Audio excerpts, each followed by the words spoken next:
2, 1. Boom! And welcome to the Big Honker podcast, brought to you by Pacific Calls. I'm Jeff Stanfield with the world famous Andy Shaver. No matter what you're chasing, check them out, pacificcustomcalls.com. Use our promo code BHP25 for 25% off. And with us, You're welcome. With us today, from the place with the best food in the world, Coon-Ass Food is unmistakably the best in the world, Mr. Audrey Desselle. Audrey, how are you doing, my friend? I'm doing good. How y'all doing? Doing good. And you are cooking with Cajun, correct? Cooking with Cajun. Now, Man, it's a pleasure to be on here with y'all. Well, I started watching you about 2 years ago because I love to see what you got in that old pot that you cook in. And you cook most of it outside, correct?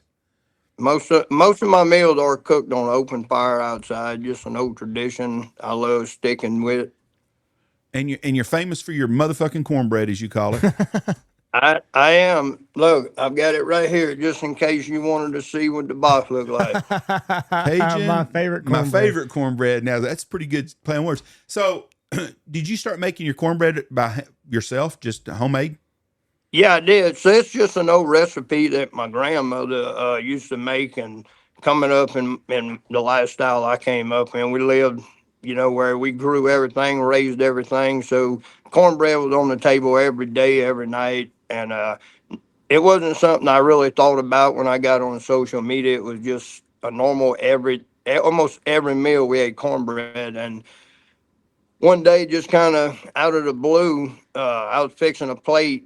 Because when I first started the social media, obviously I wasn't real good at any of this, and still not real good at it because technology is not my strong point. My son was videoing and made a video, and then it kind of took off on social media. And so my wife and I didn't have a whole lot of knowledge with it, so I would go live every Sunday, and I'd cook for about 5 hours on a live. And at the end, we realized, we don't have a video to put up.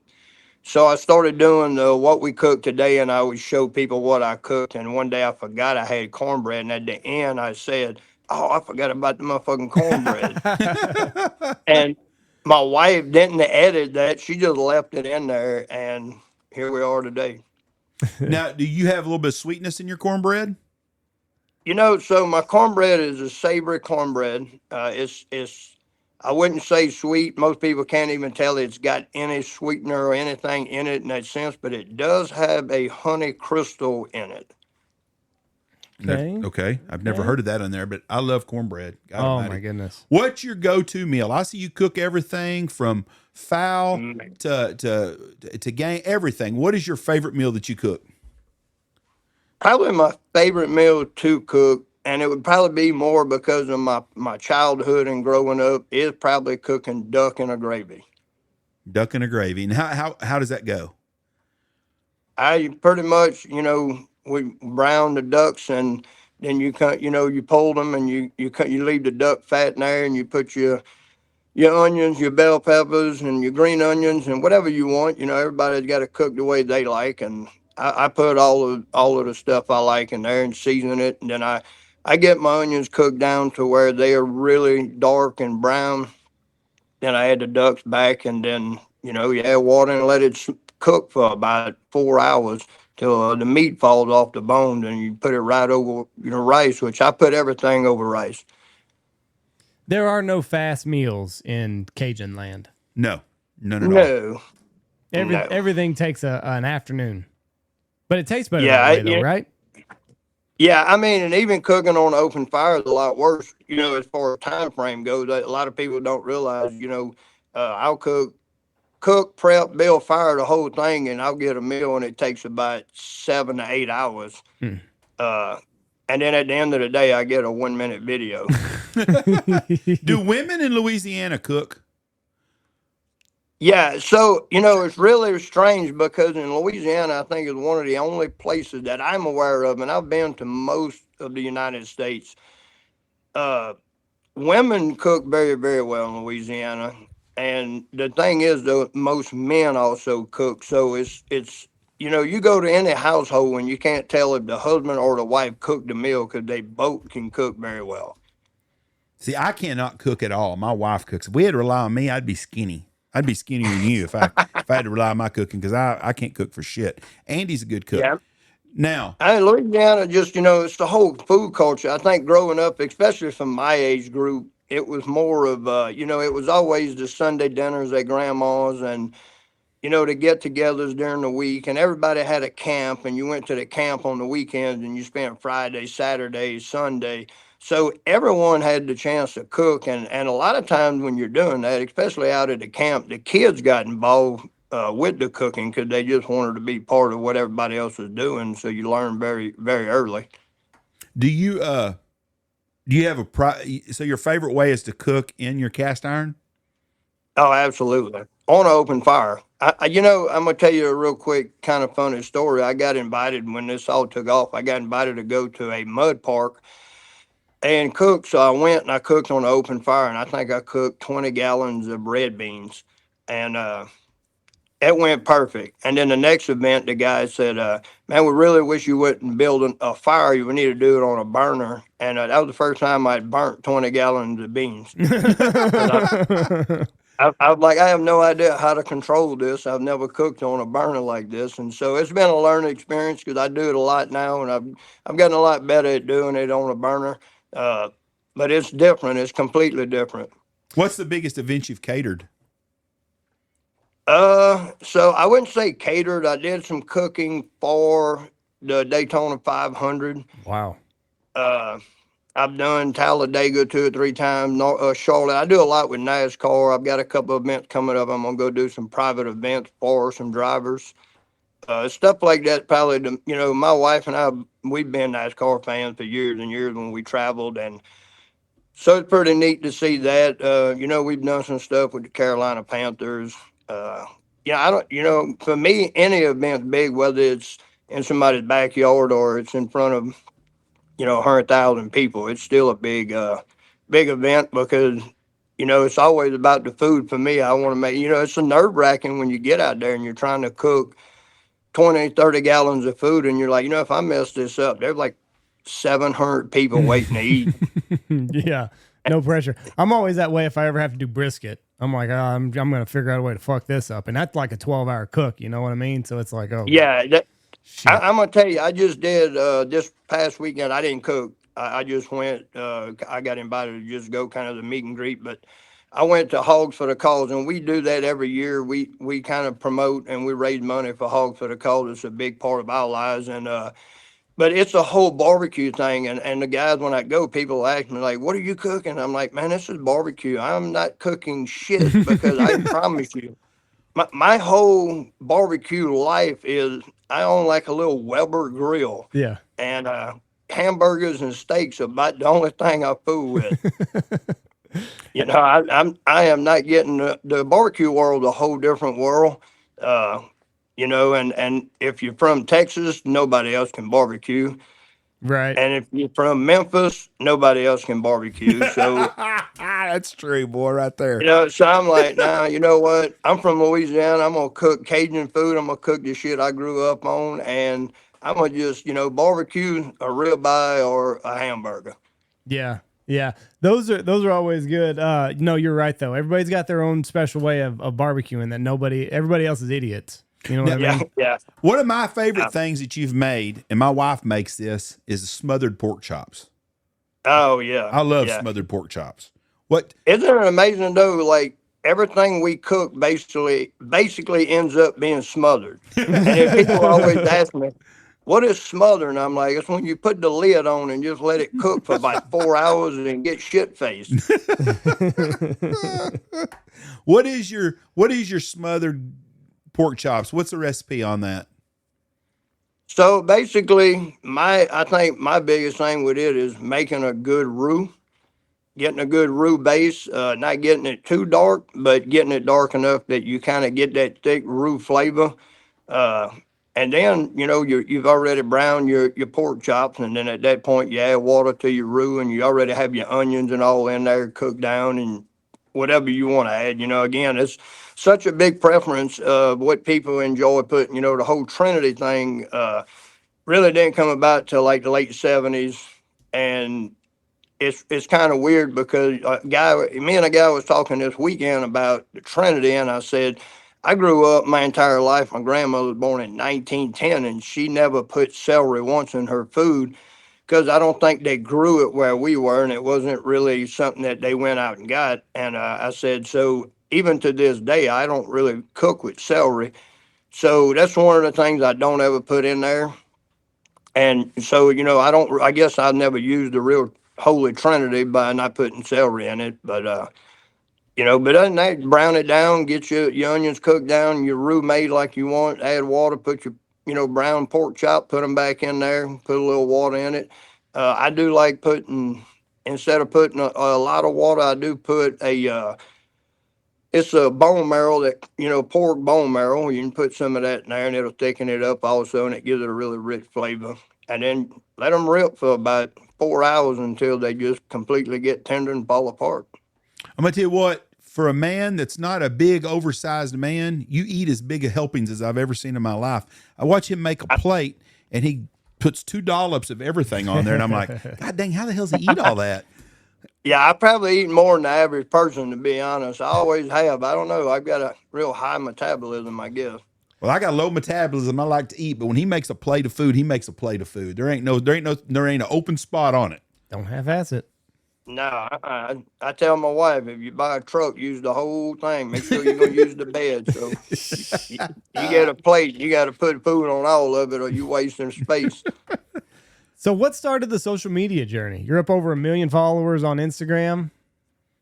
Whose idea Yeah, we're was over this? 1 million on Instagram, 1 million on TikTok. I think we just hit 300,000 on YouTube. And then Facebook, we're right at 1 million.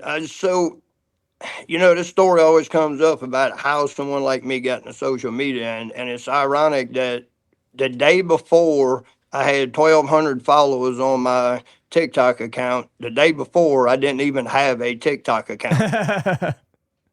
My son, I traveled all my life. My wife and I and my kids, we homeschooled our kids, and I traveled all over the United States for work. And every Sunday I would get, a day off. I would cook at the campground. We'd cast iron, open fire. And when I retired, we moved to North Arkansas up in the Ozark Mountains.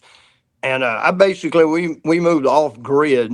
And so I would cook every day that way. And I was sawing lumber to build our house and everything. And my son came over one day and he said, you should make a video and show people how you live and how you cook. And instantly I thought, I'm gonna make a video. What I'm gonna do? Go to the TV station, put it on there, like how people. And he was like, no, put it on, social media. And I was like, okay, well, what is social media? And so he downloaded TikTok on my phone, made a video that evening, me cooking. And the next morning I had 1,200 people following me on a brand new account. And so that's where it comes into the part that my wife and I had no idea how to edit or go through doing videos or any of that. So we instantly just started going live every Sunday.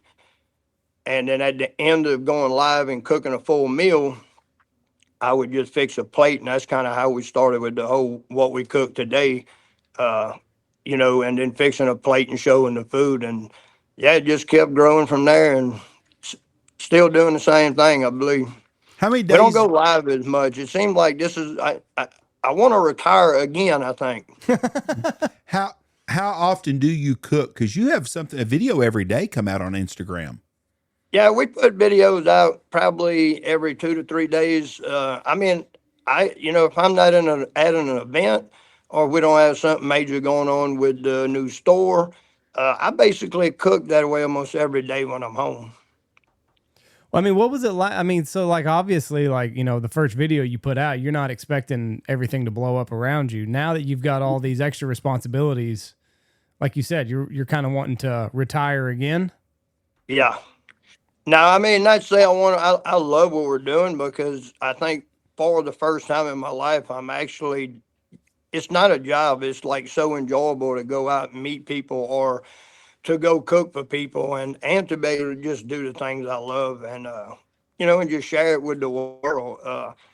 I love what we do. And like I said, I think it's more just, there's more and more things that just kind of keep coming that we're not even looking for, and they just kind of get put in our lap. And we just decided, about a year ago, we're just going to run with it. And just go where it takes us.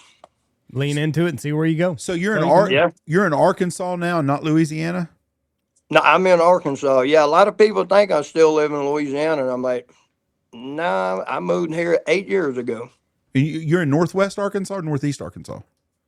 North Central. I'm North I'm Central, about. okay. I'm on Highway. Well, my store's on Highway 65 in Harrison, Arkansas. We're about 30 minutes from Branson. Okay. So tell me about Branson. My younger brother loves it. Jeff here says, don't waste your time in Branson. It's Las Vegas without the gambling. Yeah, basically, yeah. I mean, it's more of. I guess I would say Branson is more of a really good place to take kids. Okay. Like, you know what I mean? Like, there's a lot to do with the kids. There's a lot of things they can go see and enjoy and do. It's definitely not a place I would go on like a bachelor party or nothing. No, not at all. That's a perfect thing to say. I think Branson would be a good place for kids, but Yeah. that's it. I don't enjoy it. The lake is beautiful there. I mean, that's a beautiful lake, but Yeah. it's just a bunch of old people playing music and kid shit. Yeah, exactly. And that's exactly what it is. There's a lot of like little museum type things and a lot of old music and a lot of, it's really, I love every now and then we love going, but I love leaving as much as I love going. Not a place for a guy's weekend. Now, are you close to Eureka Springs? Eureka Springs is probably about an hour and 15 minutes. That's a cool old town right there. Yeah, Eureka Springs is really cool, and I live. I live in the Ozarks, so like we have.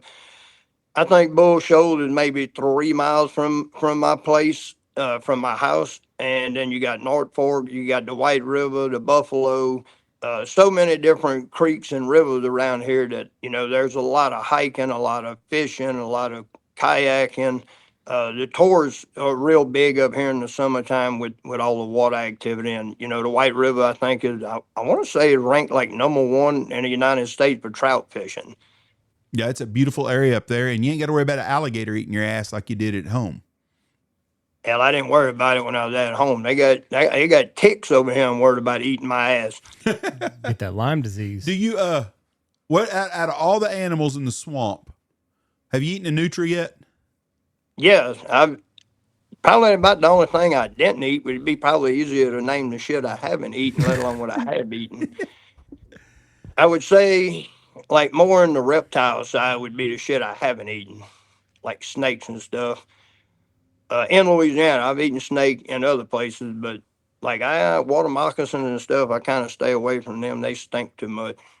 I've had rattlesnake. It's nothing to write home about. I mean, it's not. And I hear a lot of people brag about, like in Florida, I've got friends, they're always asking me to go over there and go do some of these crazy hunts, like for these whatever kind of freaking snakes they got over there. I call them anacondas. Mm-hmm. But I'm like, man, I'm not scared of snakes, but I don't want to jump on one that literally, little snakes kind of bite you to keep you away from them. These snakes will eat you. Mm-hmm. I'm like, I ain't fooling. I don't want to go fool with nothing that can eat my ass. No, I don't. I don't get it. I don't get it. I've got a big phobia of snakes. Any kind of snakes, little, big. They're all going to put you in the dirt. So you have eaten nutria then? I've eaten nutria. I've eaten beaver. I'm trying to think for us, this is like normal, so I'm trying to think what would be weird. Is nutria good? Yeah, it's not bad at all. It's a real lean meat. It's it's really lean. It's got a good texture. It's a little stringy, but again, if you cook it down, it's really good. It's not bad. Beaver's really good.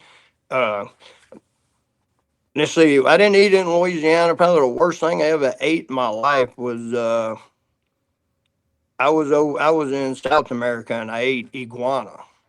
Yeah, I don't think that'd be good. No, it wasn't. It wasn't at all. And I got guys in Florida. They're like, "Come down here, we'll get iguana, and I'll cook you one." I'm like, "Dad, I am not driving all the way to Florida if you threatening to feed me iguana." I'm telling you right now, if a coon ass tells you they ain't eating shit, you better not eat it. Yeah, because y'all I'm not eat lying. shit nobody else Now, will. I will say I might kill an iguana one day and try to cook it myself because I think I could change a lot about the way they had it tasting. How'd they cook it? It was like in a soup. Oh, Yeah, and it tastes like the strongest fish taste you could ever imagine. And No it was way. just, yeah, it was really nasty. I don't Yeah, if I even. wouldn't have been in another country, I might have told them it sucked. But I just went ahead and ate it and then left and made sure I never ate that again. What about possum? Because I'm sure you've had possum before. Possum is greasy, but again, not bad.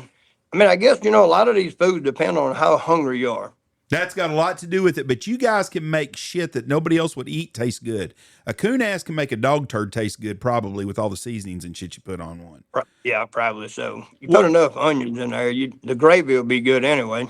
What? So, raccoon, nutra, possum. Which one's the best? Oh, I would say probably raccoon. I've never had raccoon, but I've heard if you clean them up real good, I've always heard if you trap one and you feed them for 2 or 3 days and let them clean out their system, they taste a whole lot better. Yeah, clean. Yeah, that obviously makes them a little bit better. And it depends where you catch them.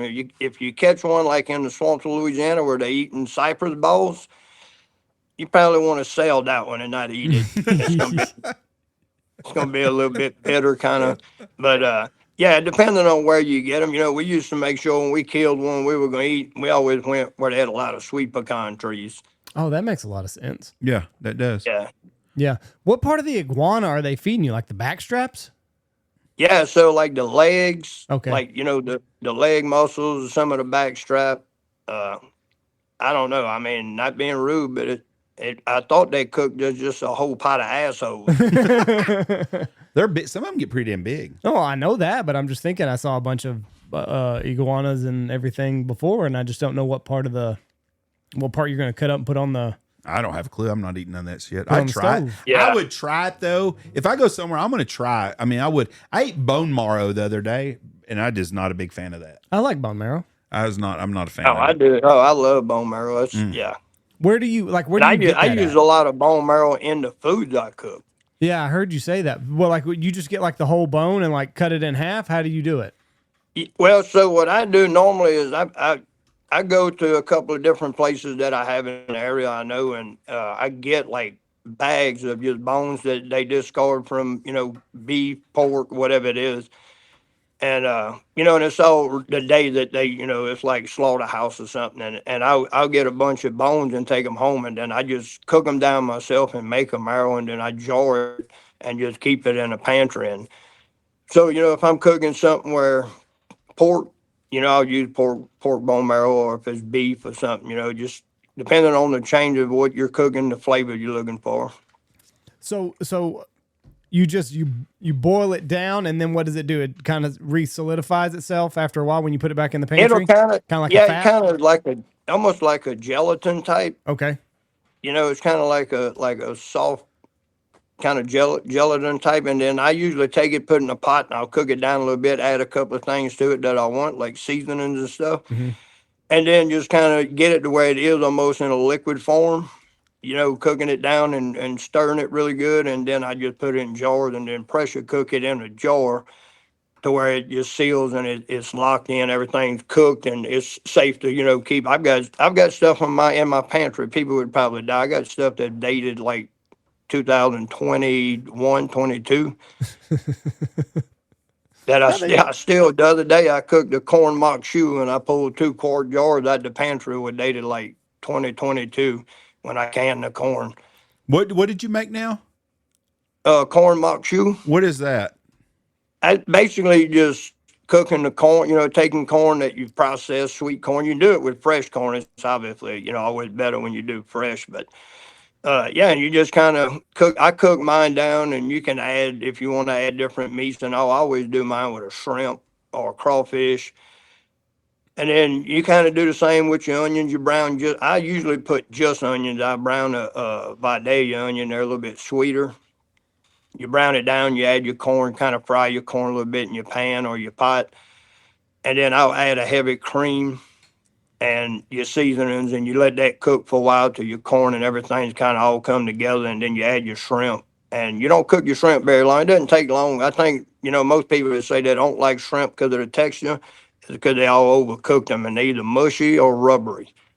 That sounds like pretty damn good. So it's kind of like a fancy creamed corn with shrimp, like Yeah, a heartier yeah, shrimp and grits, basically. yeah, yeah, yeah. That sounds damn good. It's called corn what shop? Mock shoe. Corn mock. I've heard of it before, but I've never had that before. I would like that. That would be. I like corn anyways. Yeah, That so would be like really my good. grandma and them would do a lot. They would do a big pot, and they wouldn't add the cream. They would just basically do the same thing I just said without putting the cream or the shrimp in it, and then they would bag it and put it in the freezer. And then when you wanted, you just dumped the bag out, and then you just finished it off. That would be really good. That sounds like a damn good thing. So you grew up in Louisiana. Now Yep. crawfish is popular everywhere. I'm assuming when you were a kid, crawfish were easy to come by and cheap, and now they're expensive. Yeah, very. I remember growing up as a kid. I remember, we would just go catch crawfish. Right. I mean, quarter of a mile from our house, we were in the swamps, and we'd go set traps out and catch crawfish. And I mean, the kids would go do that and come back with 1 or 2 sacks of crawfish to ball that night. But I can remember even in my teenage years where, guys were crawfishing and they would get so plentiful that, it wasn't like it is today where they're shipping crawfish all over the United States and everywhere else. And back then you could buy a 30-pound sack of crawfish for like $5-10. And they couldn't get rid of them. They were catching so many, but now, yeah, it's definitely become a lot bigger thing. I mean, I'm in North Arkansas and we sell live crawfish at my store. Are they grown in Arkansas, or are you getting them from No, Louisiana? no, they all come from Louisiana. They come from Eunice, Louisiana. Is any other state have crawfish farms other than Louisiana? I mean, I'll be honest, it's not something I know a whole lot about as far as the other states. I'm kind of surprised Arkansas doesn't because, Arkansas is the largest rice producer. So there are so many rice fields, but the people I know that rice farm I've talked to, and none of them crawfish, their pond, their fields, and I don't know if it's just something they never really got into, never thought about, or didn't research because like one of the guys that I talked to, he was like, well, we don't have enough crawfish. And I'm like, well, there's a lot of ponds in Louisiana that don't really have enough crawfish to say crawfish and sell sacks and sacks every day. But I said, what they do is they plant crawfish in their fields. And that's kind of why I thought it would have been a simple thing. They have the fields, they have the ground for it. And, they could easily get crawfish and put them in there and let them grow, and it wouldn't take very long. They could crawfish a lot of the field they have. I wonder if it's cold though. I mean, the cold will, make a big difference because obviously it gets a lot colder here for a lot longer than it does, in Louisiana. And I know last year that was a big deal in Louisiana. Crawfish were bad last year because of the weather. They got a real hard freeze, and the freeze is the worst part. It's like they got 12 inches of snow down there this year in Right. Louisiana, and that didn't hurt the crawfish because the snow is not like it freezing because if you've already flooded your ponds and the crawfish in your ponds and then you get a hard freeze out of nowhere, then obviously a lot of them do die because of the freeze. Where if it's just cold on the off season and you don't have water in your pond, they go down in the ground and they'll get deep enough they stay below the thermal frost. I mean, I wonder if there's so many damn ducks around Arkansas too. I wonder if that's got a lot to do with it because that's got to be a battle in those crawfish places in Louisiana keeping the ducks out of there. Yeah, well, no, Louisiana, their problem is more of the geese and bullfrogs. Oh, bullfrogs Really? will eat crawfish. Bullfrogs kill more quail than anything else does. Yeah, yeah, bullfrogs are one of the worst things on crawfish. I did not know that they would eat a crawfish. I didn't Yeah, think about that, but that's bullfrogs makes sense. and all your nutri-rats. We'll eat the crawfish up. Yeah. I love crawfish, but man, they're a lot of work. Uh, You gotta know how to eat them. I get that. I get that from a lot of people. And I don't know. I mean, like I know a lot of people that are not from Louisiana, and they'll say, the same thing. They'll say crawfish are good, but man, it's a lot of work, and I can't. It takes too long for me to get full, and I'm like, man, if you learn how to eat them, they're really not that. I mean, I can eat probably 15 pounds really quick. I've seen You know, It's like a social sport. You know what I mean? Though, like Yes. you're eating crawfish with your friends with a couple beers and you're having a good time. So if you're doing it that way, it passes the time a lot better. If you're just sitting down at like a restaurant or something, you're just like, oh, if you're doing it by yourself, you're like, this fucking sucks. yeah. Now, I'll be honest. I don't think I've ever eaten crawfish in a restaurant. Never. That doesn't surprise me. Yeah, but No. their opportunities are better than ours are. Oh yeah, 100%. So, not much here. Not much opportunity in West Texas. I saw a guy doing a video of one yesterday, and he was taking the shit string out of them. I never have even thought about that. Yeah, some people do. And again, it goes back to, I think, growing up, the way we learn to eat them, you just kind of push them in. When you push them in, the little kind of rings, I guess, on the tail, like if you push in on it, that first ring will break loose. And then when you pop it out, you'll have a good bit of meat hanging out the shell. And if you'll look, you can kind of bite underneath that poop ring. And when you squeeze the tail, the poop ring will stay stuck to the shell. And that's why you see a lot of people in Louisiana, like pop them, put them in their mouth, pull them out. And people think, oh, they're just eating the whole thing. And most of them are not. They've learned, to get that one spot on the tail, pull it out, and then the poop ring kind of stays stuck to the shell with a little bitty piece of meat kind of over the top. Eating crawfish shit don't bother me at all. Same with shrimp. Would you like me to devein those shrimp? Nah, I don't mind eating the shit in there. It's not that big a deal. If I ever cook shrimp for anybody, just go ahead and make this a public thing. You're probably gonna eat shit. Yeah, and I am not gonna sit there and devein a bunch of shrimp. No, and these people that if you're making cornbread or whatever, if it's got flour or cornmeal in it, got news for you. There's rat shit in there. I think 2% rat shit is the normal deal. Yeah, there's FDA standard for rat shit. Yeah, I think it's 2%. That's the legal standard. Yeah, right. So anything you get processed is, I get the most kick out of cooking in my outdoor kitchen, and I've got a little pot hanging by the fire, and I use it to clean my hands, and I take a rag and I clean my tables and all that. I get so many people at times, they're like, man, I'd never eat there. It's so unsanitary. And I'm like, I wish you'd go in a restaurant one time and go in the back. Yeah. And actually watch where your food come from. And that's where it's at in the restaurant. That's not counting what it went through to get to that restaurant. And I'm like, look, believe me, if a fly lands on my table, I am not freaking out compared to what probably most people are eating out of restaurants. And I'm not knocking restaurants. It's just the way everything is. Everything is, it's just got to be, in a sense. There's no way you can control everything that much, no matter what environment you put yourself in. You cook it with enough heat. Yeah, you're cooking it hot enough. You'll be all right. Little dirt and bacteria didn't kill nobody. So, well, I mean, it probably has, but I don't really worry about that kind of stuff. But I'm not cleaning out a damn turd ring out of a damn shrimp or a crawfish. Yeah. If it's that big a deal, don't eat I don't shrimp. know. Maybe eating a little bit of dirt and stuff, maybe it's good for you. I mean, hell, I've lived this way for the last 8 years and not bringing up any of that, but I never got COVID once. I think COVID just drove right by my place. Said, fuck, I ain't going in there. That's so much just eating everything.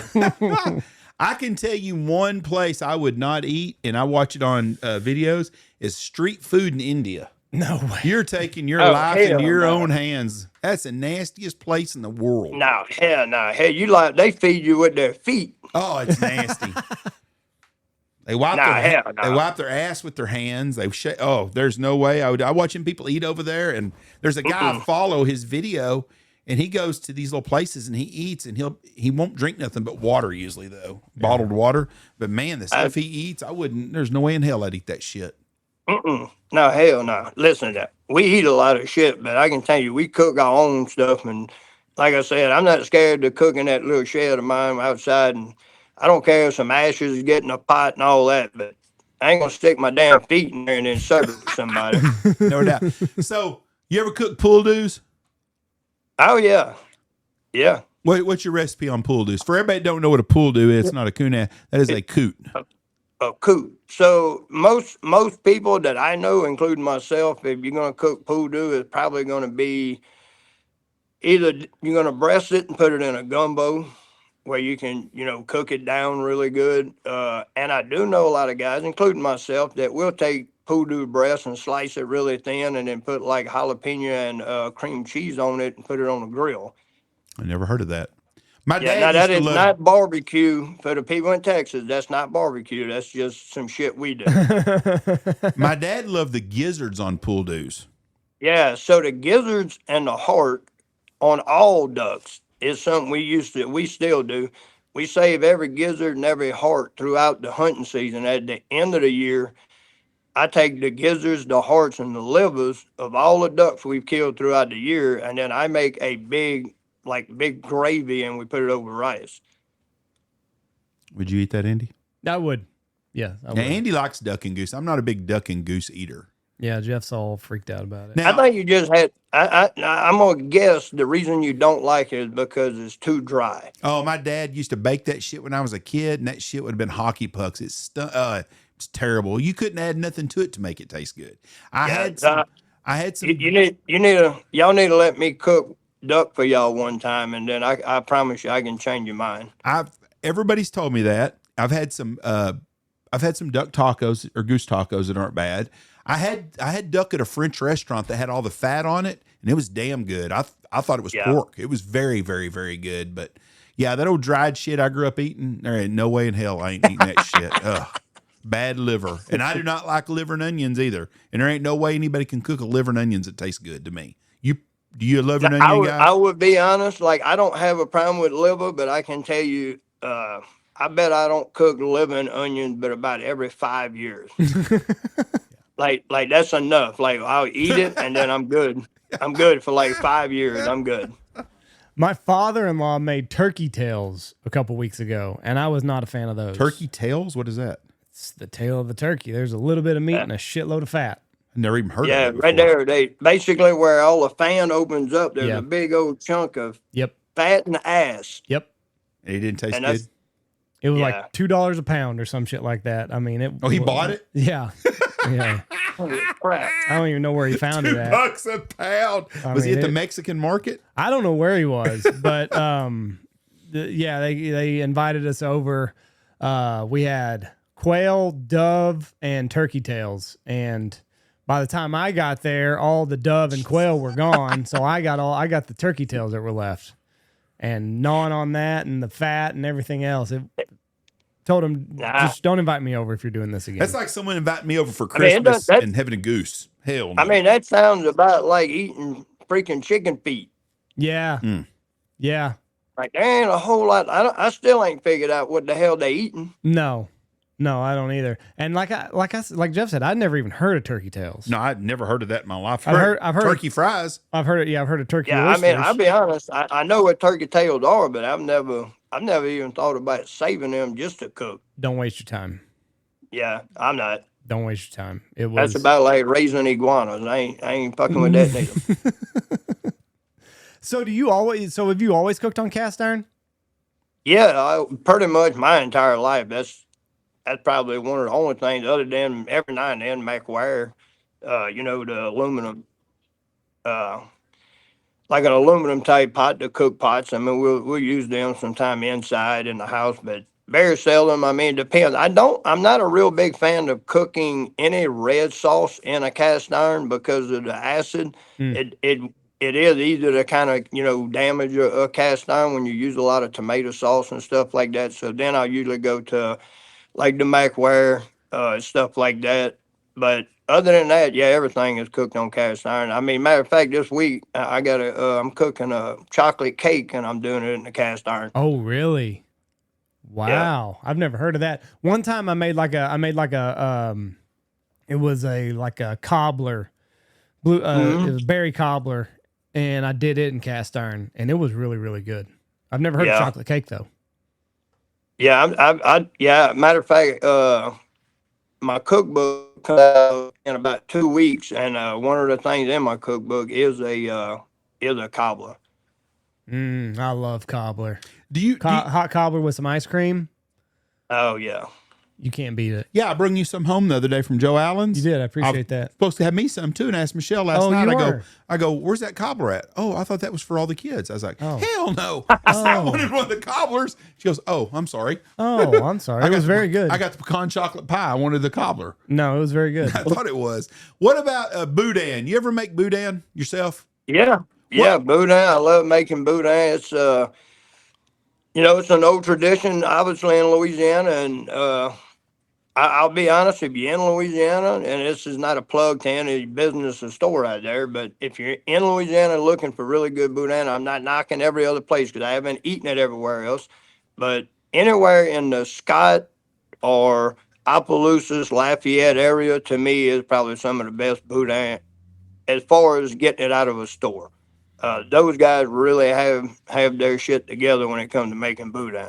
We stopped in Opelousas off the interstate a year ago, and we stopped at a freaking convenience store, and my wife and daughter-in-law and Andy acted like they were Christmas shopping as kids at a toy store. They had so much good stuff. Getting all kinds of shit, and they got boudin, and I love boudin from down there. That is the best in the world. I don't like cracklings. I've never had, no, they taste like sawdust to me. I don't know if I've not had good ones, but I'm not a crackling guy, but I love boudin.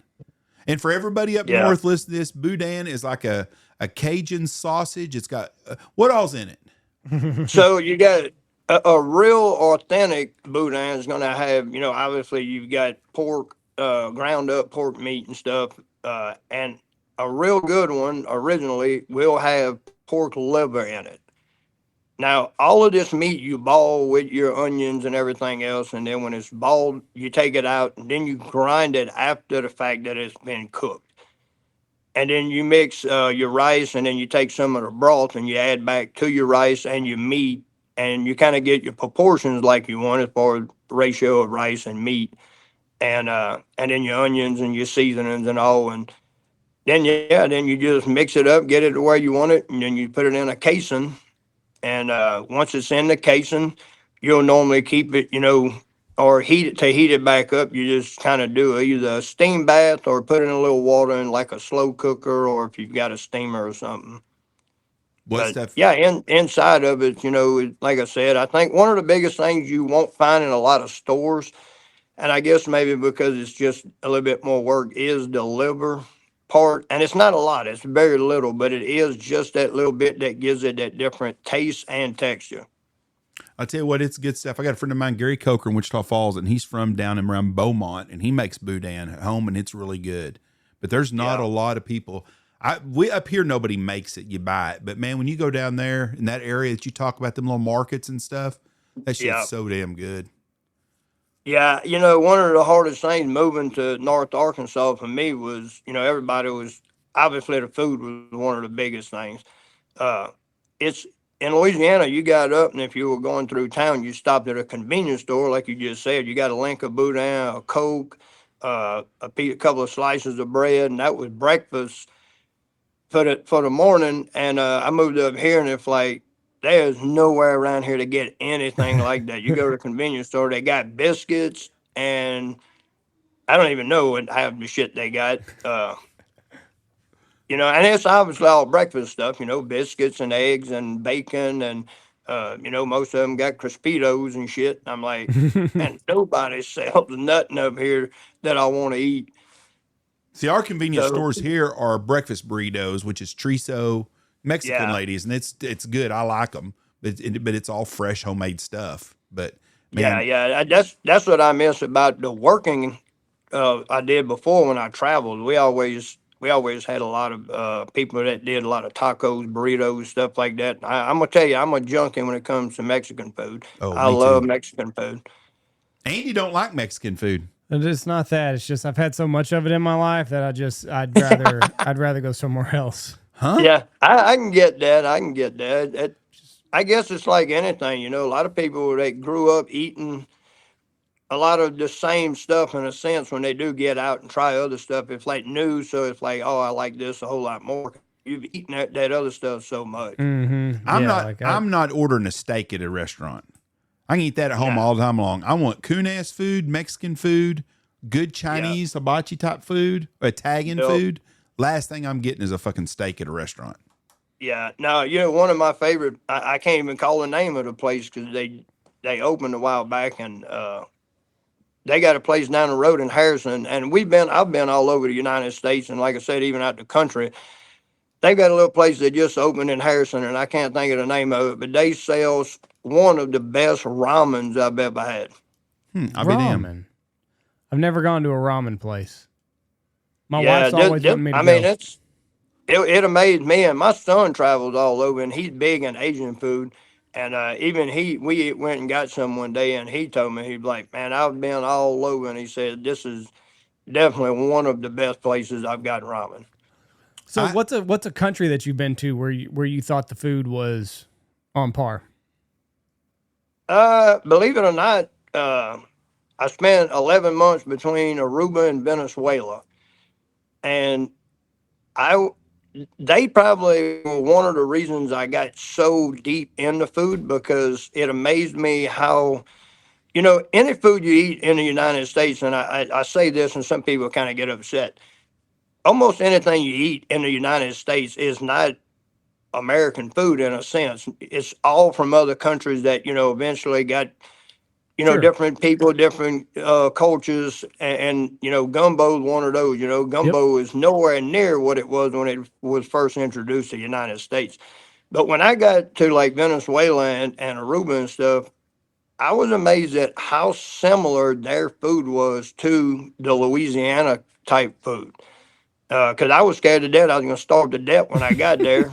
And then I got there and realized that, shit, I think half these people are related to me.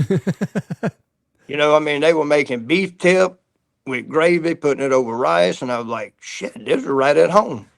I wonder if there was a French influence in that area a long time ago. Yeah, I don't, Or if I that's don't just know. the way to do it. I can tell you this: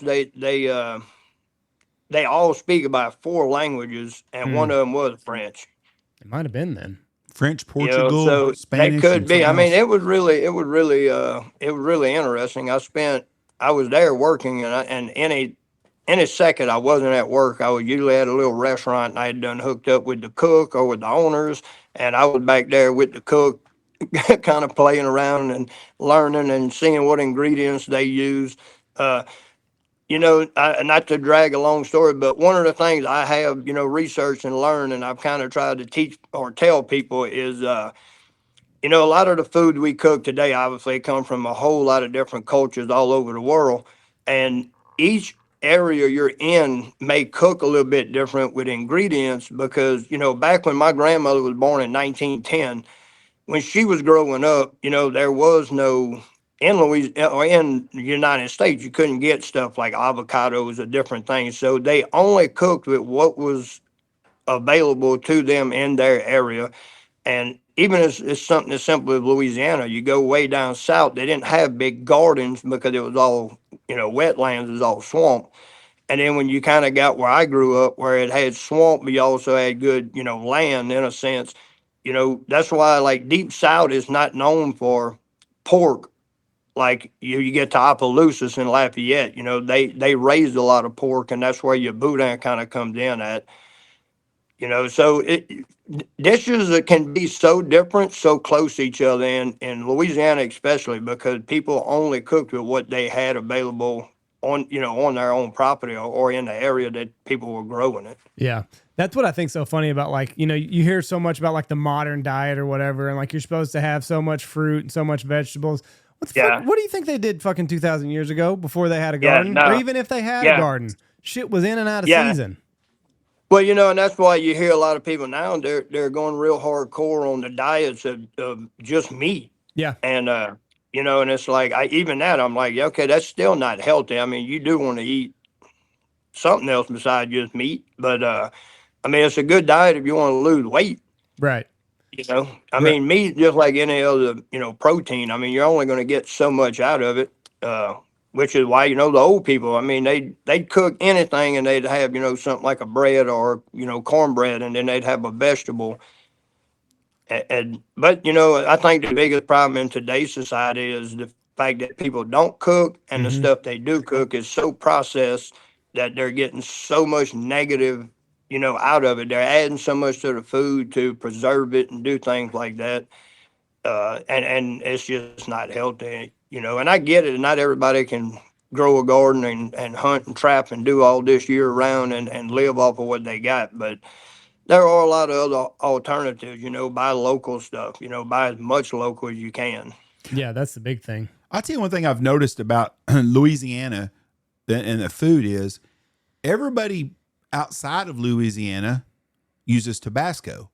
I don't see anybody down in Louisiana cooking with Tabasco ever. Do you? And it's from Louisiana. No. Yeah, but nobody from there cooks with Tabasco at all.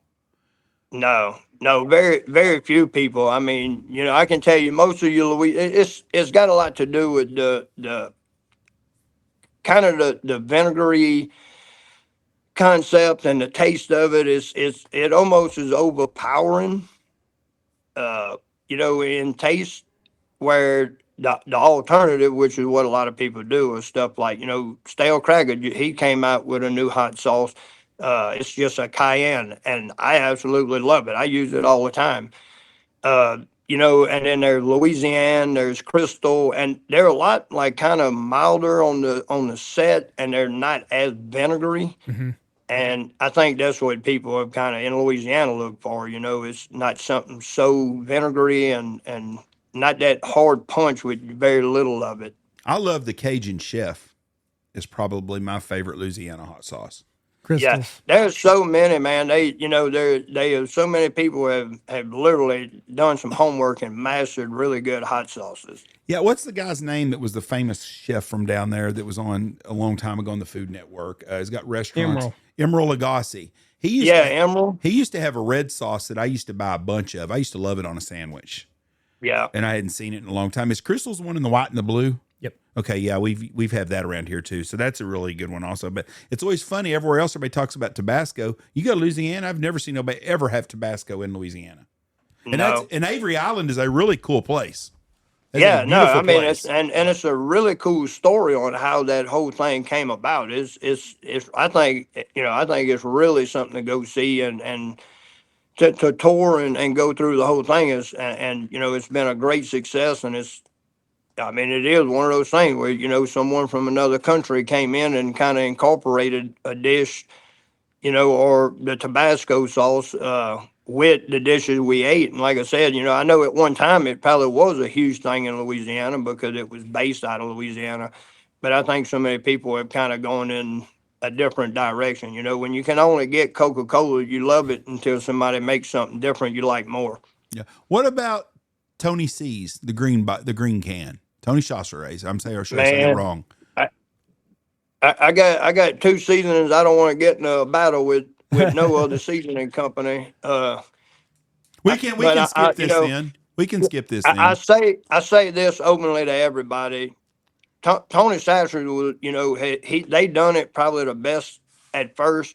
And the reason I say that is because, there was no seasoning outside of salt and pepper when they first came out. And so they kind of came out with the pioneer of, a all-purpose seasoning.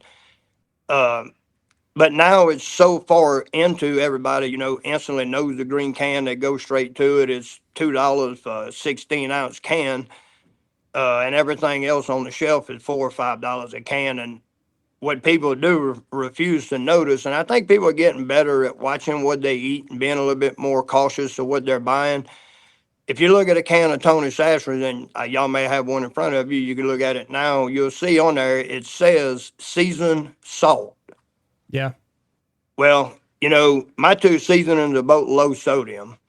And I can tell you the cheapest and the heaviest ingredient to put in a can is salt. Right. So, if I bump my seasoning up to the amount of sodium they have in Tony Sasser, then I could probably sell it for the exact same price they do. But unfortunately, my dad passed away when I was 11 years old of a massive heart attack. And from that point on, I've always cooked in the direction of not using a lot of sodium and kind of just training my body to not want that much sodium. And then, of course, it's transferred over, to my kids, my wife, and everybody else. How hard was it coming up with your seasoning, or is this something that you've always done? No, so well, it wasn't hard coming up with it. That was something I had done years and years before probably Facebook and anything ever existed. When I traveled for work, being in a camper, you're limited to space. So what I would do is I would mix the same ingredients, same measurements. I would mix it, and I would fill like 2 or 3 quart jars with this mixture of seasoning, and I'd put it in our camper. So we weren't bringing like 10, 12 different types of seasoning. And when I got on social media, the first few videos I did, if you'll look, or I don't even know if you can go back and see that far, but if the first few videos I put out, I was seasoning my food out of a mason jar. And everyone kept asking, what kind of seasoning you use, what kind of seasoning. And I was like, I don't know. It's just something I put together, years ago and I've been doing. And then that's kind of how it started with everybody wanting, to sample it and this. And so we came out with the first seasoning. And that was really overwhelming when we first came out with it because it took off. And, between running back and forth to manufacturers and trying to pick up product and get it mailed out, it took us about 3 or 4 months to get caught up. So the seasoning was something, like I said, none of this was anything we ever thought about, but all the recipes I have, I didn't go somewhere and just have them make a seasoning and put my Right. name on it. These are actual recipes that I still own to this day. And we have that in contract with the manufacturers. They can't use it for anything else or any other company. So how do your two seasonings, how do they differ? So the black can only has white pepper in it Mm-hmm. because white pepper dissolves, and a lot of people do have issues with foods not dissolving or things not dissolving. So we did a white pepper in the black can. It's got a little bit of celery powder in it. It's got a lot of other ingredients. It's not hot. It's more of a real just a lot of flavor, a lot of good hard bold flavors in it. And then the red can is real granulated, kind of bigger chunks, and it's got like onions and bell peppers and a lot of different ingredients, garlics and stuff. But then it also has 4 different peppers in it. And the peppers all have to match and they have to be right because one pepper can overpower another one and make it like really bad. So that one is a spicier, but again, like I tell people, it's only as hot as depending on how much you use it. Use it, Right. taste, use it. It's not bad. People, I love it myself on like steak because a lot of the heat kind of goes away when you're doing it on a big steak, but then you get the big granulated onions and garlic and stuff that rehydrate and kind of go into the meat. So I know it's probably like picking a favorite kid, but which one is your favorite of the two seasons that you got? Or is it The all just sausage bone, the black can. the black can is? Yeah. Yeah, that's all right. I got a favorite kid too, so Yeah. But yeah, no, I mean, and like I said, I love both of them, but I think they both have their place. And Right. obviously, one of the things that people, especially nowadays, the hardest thing I think we kind of struggle with is everybody thinks that a seasoning is just like an all purpose, something you just cook and then you just put it on top of your food and you get more seasoning. And you do with both of mine, you do.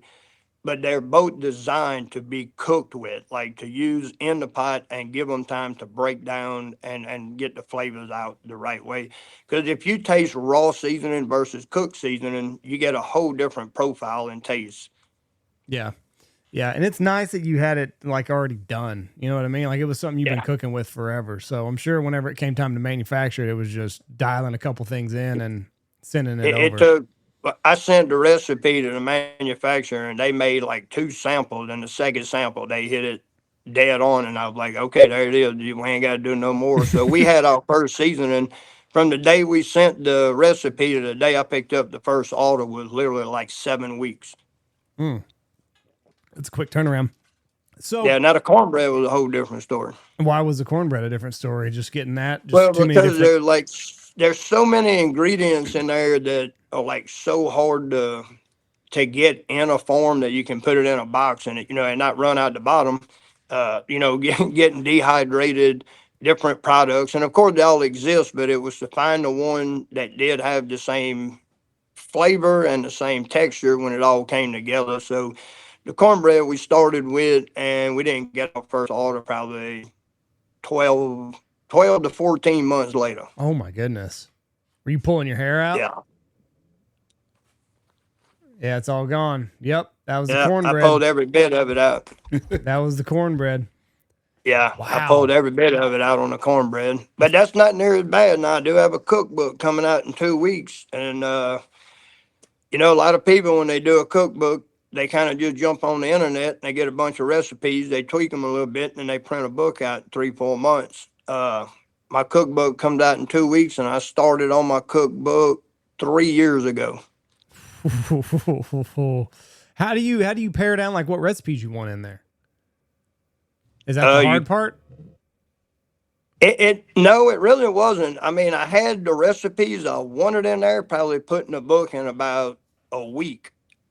The problem was every one of those recipes are old recipes I learned from my mom, my dad, my grandmother, or my grandparents, or family members, you know, back at the hunting camp and things. And it was stuff I'd cooked my entire life. So I was really comfortable with knowing the recipe or knowing what ingredients I needed. What I didn't put into consideration was we don't measure anything. Yeah, right.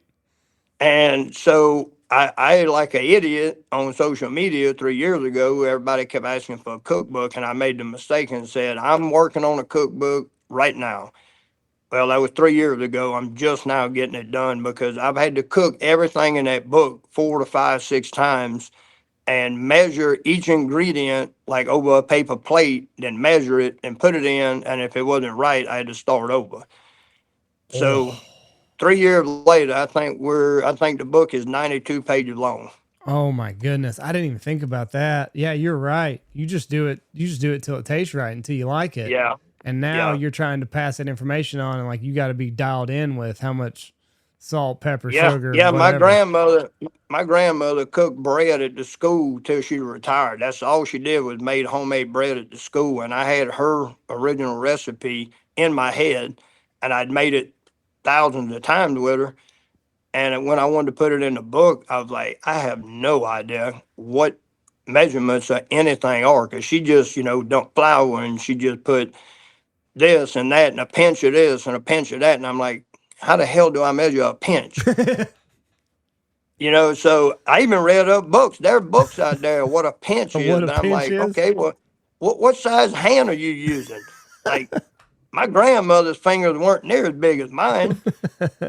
I'm like, so it was really hard. And I tell you, I'm super proud of the book we did end up with. You know, and I know it's going to be a lot different than probably what a lot of people see in a cookbook. It's pretty much all black and white.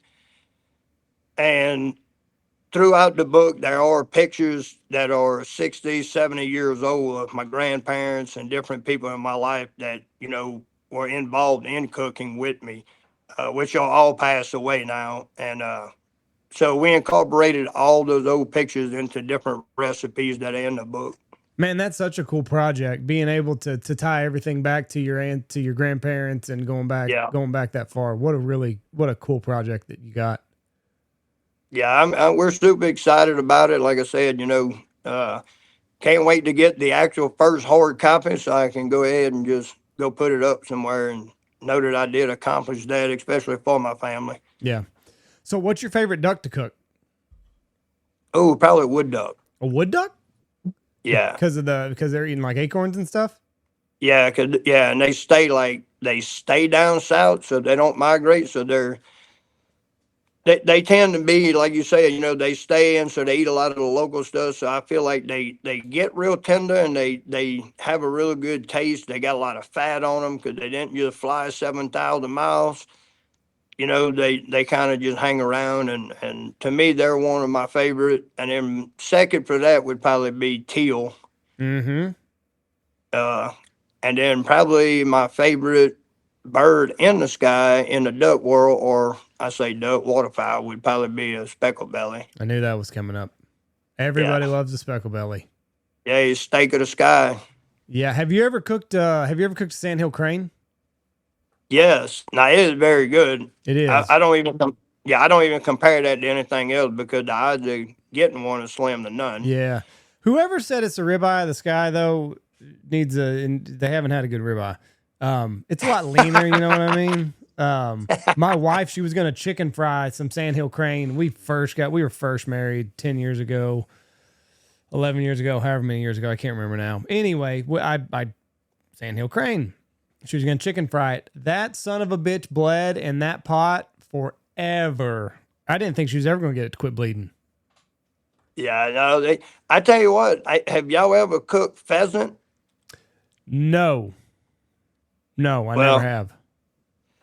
You know, being from Louisiana, obviously I was doing a job up north and we went hunting and we got some pheasant. And I thought I was just going to, I thought gumbo. First thing, it was snowing, it was cold. I was like, I'm going to make a gumbo. Well, what I did learn that day is you got to boil pheasant for about 6 hours to just get that something going off the bone. So we ate gumbo the next day. Took too long to cook. But I didn't know that about pheasant. Pheasant has one of the best, to me, one of the best flavors. I love pheasant. Has got such a good taste to it. Yeah. No, I've never had any good, I've never had any pheasant ever, I don't think. Well, I mean, it's just kind of like chicken or a little bit gamier. No, it's kind of got a kind of sweeter taste. And it's nothing like chicken. It would be closer to duck, but without the like real dry, dark. It don't have that real dark, texture and stuff like duck, but it's kind of more duck than it would be chicken, I think. Right. So what's your favorite way to do teal? I like to cook teal. Man, so one of my favorite ways to do teal is to leave them whole. Obviously, I just take the backbones out and I pluck them. I leave the skin and all on them, brown them, and I kind of make a gravy with the onions and everything, put the ducks back in. And I know a lot of people hate this too, but I add like a can of cream of mushroom. Yeah. And then I add water. I put the lid on it and I put it on coals, and then I put coals on top of it and kind of cook it like in an oven and let it cook for about 4 to 5 hours. Mm-hmm. And it just makes a real thick, dark gravy, and the duck's just complete. When you open it up, it looked like a helicopter crashed in the pot. It ain't nothing but bones sticking up. Yeah. I kind of cheat because I always do dove and teal together. So I'll breast them out and then stuff them. You know what I mean? Jalapeno and that whole thing, wrap it in bacon, throw it on the grill until the bacon's done. And then that's usually how we eat it. I've never done anything like that though. So I might have to try that this September if we get a bunch. Do you ever do dove? If you need, holler at me. I'll go help you. Yeah. Do you ever do dove? Oh yeah, I love dove. I love the stuffed doves. Stuffed dove? Yeah, like just make like a seafood stuffing. Oh, okay. And brown the doves, season them real good and brown them up, and then make a seafood stuffing, stuff them back in there, and then lay them in a cast iron and cook them again and put coals on top, kind of like you just bake them. Son of a bitch. And that's really good. Or in a gravy. Or my dad used to, when I was a kid, my dad's favorite way to do it was he would make a jambalaya. Mm-hmm.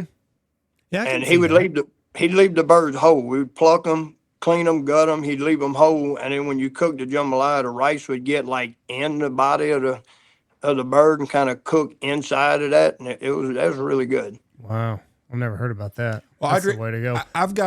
We've got 2 different deals of hunts this year. We've got a dove hunt that's in the middle of September. It's during the week, and then we've got a goose hunt in November. And we'd sure like to invite you to come out either one of those trips and come out. Get that speckle belly. If it's hunting, even if my wife got me booked, I'll cancel. All right. Well, I'll text you the dates, and we'd love to have you come out here, and you can sure cook if you'd like to. You don't have to cook; you can just come out and hang out with us. What's Yeah, I know. I'd love it. I'd love to do it. I'm getting so excited right now. Turkey season right around the corner. I can't wait. I got a couple in the freezer already. Turkeys? Yeah, we opened 2 weeks ago. Oh yeah.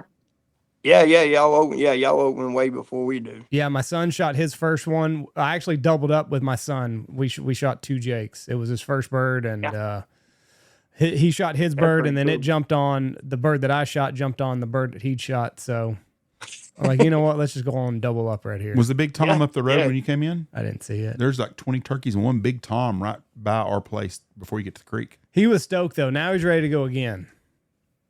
Well, that's good. Oh yeah, I bet he is. You need to get him over here. Our season opens in 3 weeks. Oh wow, that's late. Or yeah. No, see, youth is this weekend, so I think we open the weekend after. Yeah, the regular season opens the weekend after. Yeah, he wants to try to get another one. Hook up with me, and we maybe bring him over here. And Yeah, that's the good thing about Texas is we got a pretty liberal limit. We can shoot 4, so he's got plenty of tags left. oh yeah. Well, we ain't got that. No, We no, no. do have 2 in our area. Yeah, he's all about it now. It was kind of cheating though, because I got a 10 and a 6-year-old, and we turkey hunted the night before, and it did not go well. So I cheated a little bit and set up a pop-up blind. So I've never, that was the very first time I've ever hunted out of a pop-up blind, and I felt like I was doing it wrong. We shot birds, but I don't know. Maybe when he, when he gets another year or 2 older, I'll start teaching him the ways of the turkey woods. Yeah, I wouldn't. I would never say that's cheating if you're doing it with your kids. Because I would much rather see you go pop a 10 up and put a 10-year-old in, and he gets to kill a bird versus people that say, well, I'm not going to bring him until he's old enough. Because then they lose interest. And like I said, way up on the beginning of the podcast, my dad and I. He passed away when I was 11. By the time he passed away and I was 11, I'd been duck hunting for about 7 years. Mm-hmm. He was taking me and literally would put me in a sleeping bag in the blind. And as soon as I, was warm enough or I could get out the sleeping bag, I was standing on a milk crate shooting a single shot 410.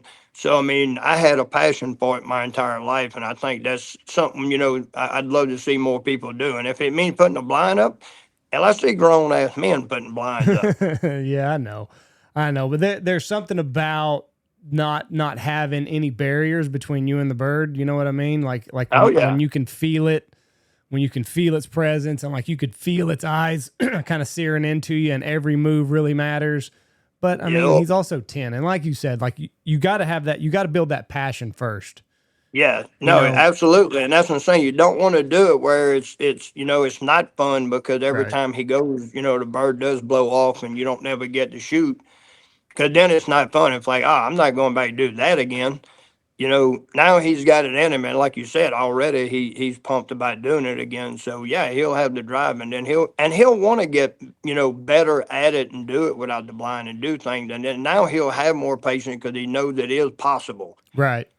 Right. So no, absolutely. I've turkey hunted. I'm a lot different than, I traveled. So I started bow hunting like in, I don't know. I think I started bow hunting probably somewhere around 87, 88. So I love to bow hunt. I've always bow hunted. And when we traveled, it was so easy to get a bow license versus a gun license out of state. So I've done that. But then turkey hunting is the same thing. I started turkey hunting years ago, and I've always enjoyed it, and I had a big passion for it. Well, about 8 years ago, I had something happen that I didn't even, never thought would make a difference in how I felt about turkey hunting until it happened. And I had a gobbler, he gobbled on me, and I kind of set up and not paying attention. I put a decoy out, and I sat back, and I'm in the woods. There's no open field, just in the trees. And I sit back against this pine tree, and I'm in Kentucky hunting, and the trail I walked in on, I didn't realize when I sat down, because I was walking backwards, kind of, making sure I was kind of listening for him. And the trail I walked in on was real curvy, and I literally sat like a foot from the trail. Mm-hmm.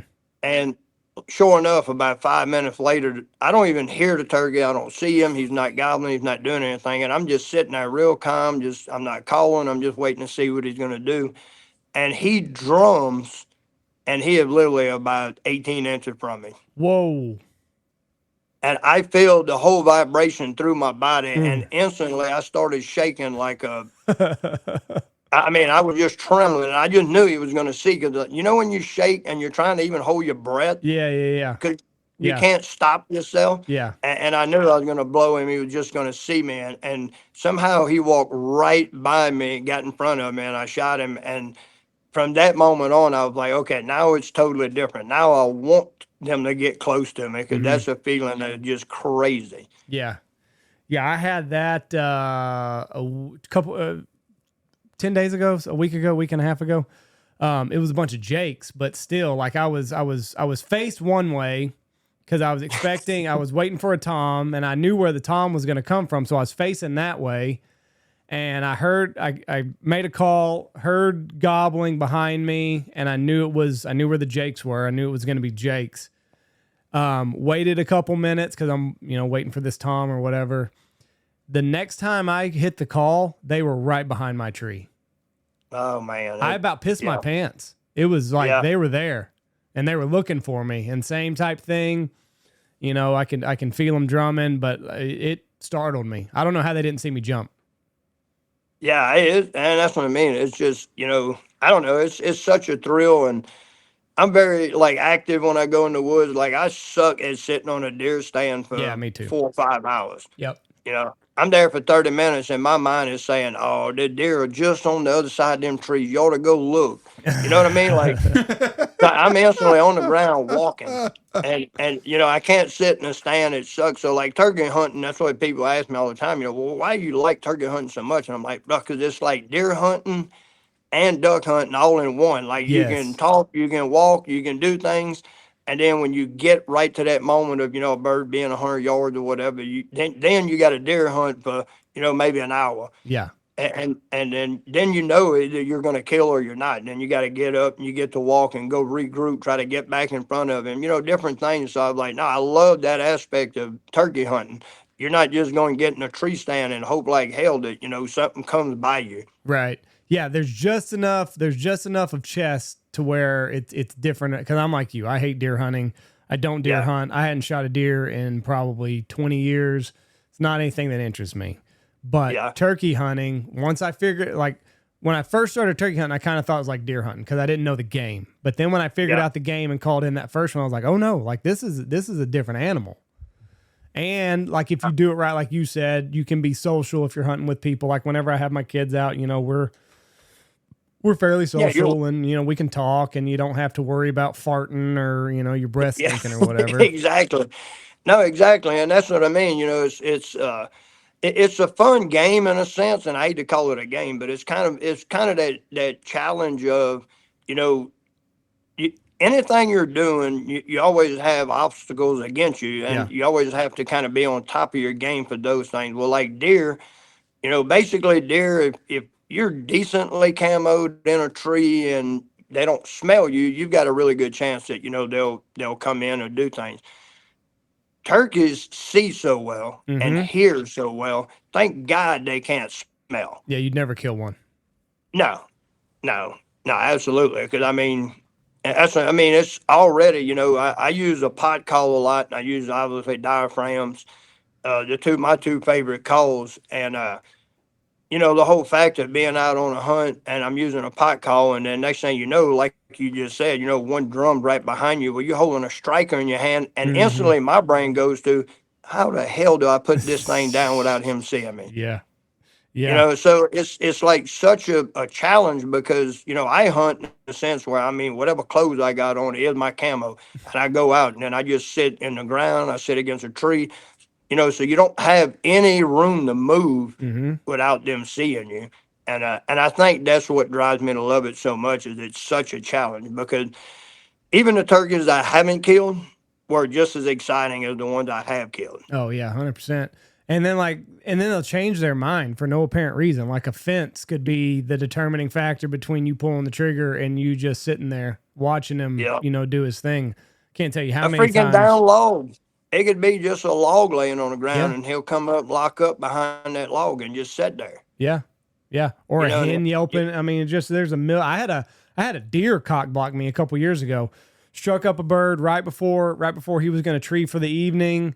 He was hot. I hit him once, hurt him. I went about 100 yards, hit it again, and he was coming, gobbled. And then I see him walking down the little cut, and he's walking right to me. And I'm thinking, all right, we're about 90 seconds away from sealing this deal.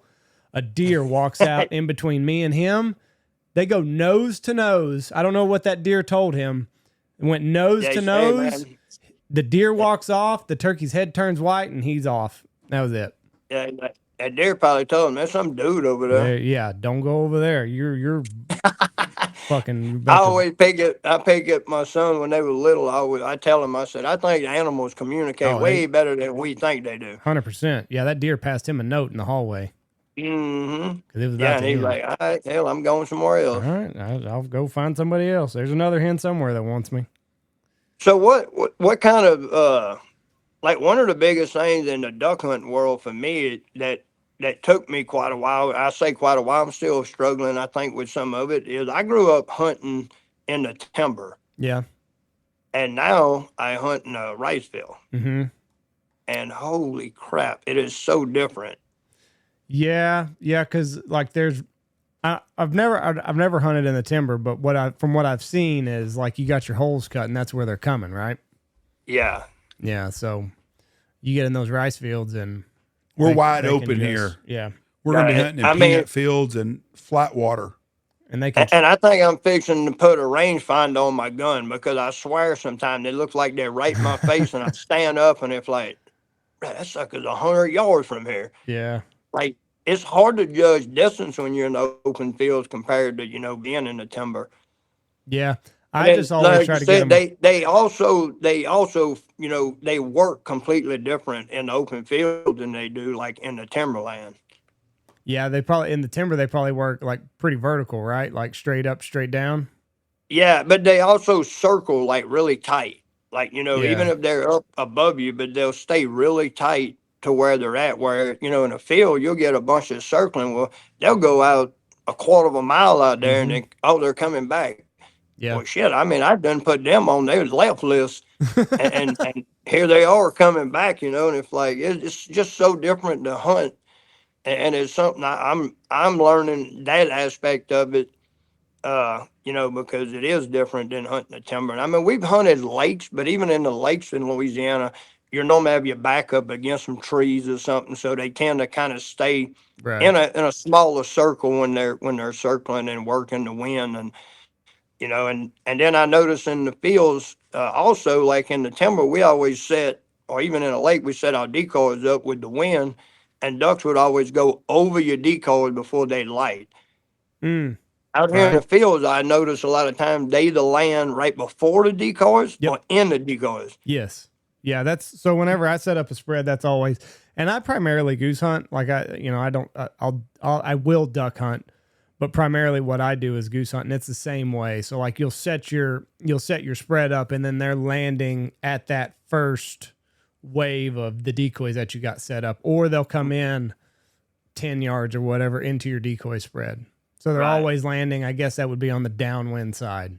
Yeah. I don't know. It like I said, it's I've hunted it a couple of years now, and obviously every year I think I learn something, and then the ducks do something different. I'm like, man, this is just. But it's always, look, duck hunting is just something to me is always a blast to do. And I think it's the one thing I would hope I never have to give up is duck hunt. Yeah, and I always try to like crosswind them when I can. So like if it's a west wind, I'll set up like I would south, and then they're not looking at me; they're kind of going past me. And I think your shooting's a little bit better because you're getting the profile picture of them. You're getting the side view of them rather than if they're coming straight in on you. You're only going to shoot at the first bunch that you see. Or the first bunch that's in that wave. So that's one thing that I really like to do is crosswind them when I can. Yeah, I mean, and in open fields, they come in pretty fast and they can leave pretty fast. Oh yeah, they do. In the timber, they're kind of obligated to come down. Right. And once they reach a certain point coming down, most of them have to touch the water to get back up. Mm-hmm. So you kind of have that time frame of where you tend to notice people hunting in the woods shoot a lot slower.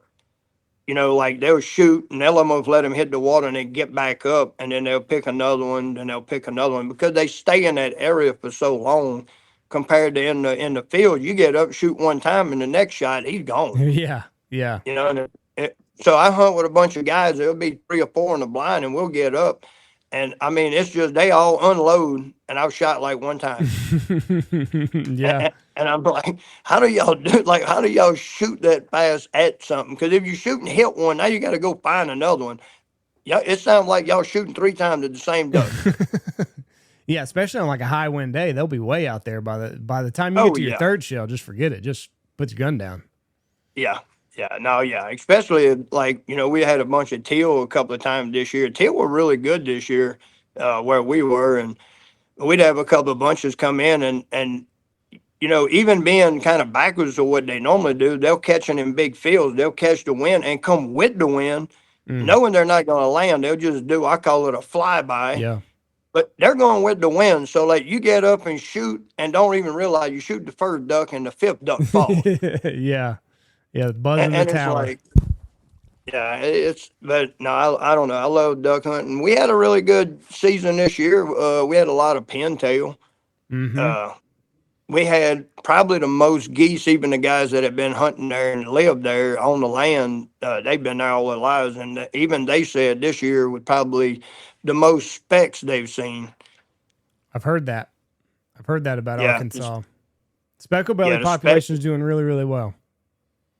The pintail population is not. But we're going to be able to shoot 3 I- pintails next year. Yeah. Yeah, is I stupid. mean, and I know, a lot of that doesn't have to do with what we do in, Louisiana, Arkansas, Texas, any of that, because all these birds migrate. But even in the migration part, like the in a entire group of everyone that hunts, the one thing that has kind of excited me in the last 2, 3 years is so many people have gotten into hunting with thermal. And what that has done is, when the trapping kind of went out because the price of hides went to nothing, so people quit trapping. The predators got so bad, like we talked about the turkeys, we talked about all that. Well, a lot of that, in a lot of states, especially in Arkansas, in the last 7, 8 years, turkeys are going down really bad. Mm-hmm. Well, everybody's getting into hunting with thermal and killing, coyotes, skunks, all the predators at night and stuff. And already in the last 2 years, already you're starting to see a big increase in the turkey, the deer, like everything. You're starting to see a big increase again. And I give 100%. I give that to people hunting predators. Yes. Yeah. 100%. We had a guy on a year or so ago, and like he's just talking, like even raccoons. Raccoons are terrible for them. We have wild pigs out here. Well, wild pigs will just, they'll just blow through the brush. They're not looking for a turkey necessarily, but they will step on eggs and nests and everything else. So, I mean, 100%. Yeah, You no, gotta get I that mean, predator population in and control. one of the worst things for turkeys is skunks. Yep. Skunks will eat the eggs. Mm-hmm. So, they get in on a nest. I mean, they'll wipe them out.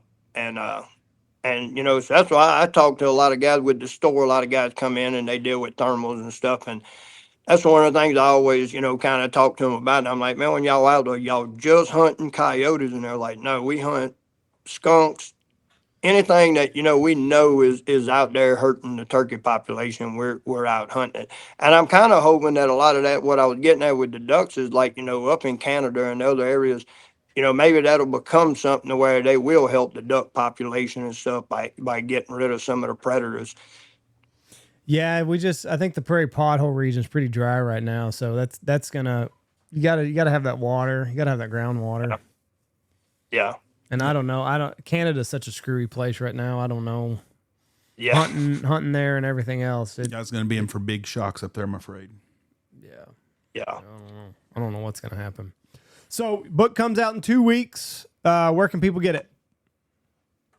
So in 2 weeks, the cookbook, What We Cook Today, is coming out. They'll be able to get it at cwcoutdoors.com.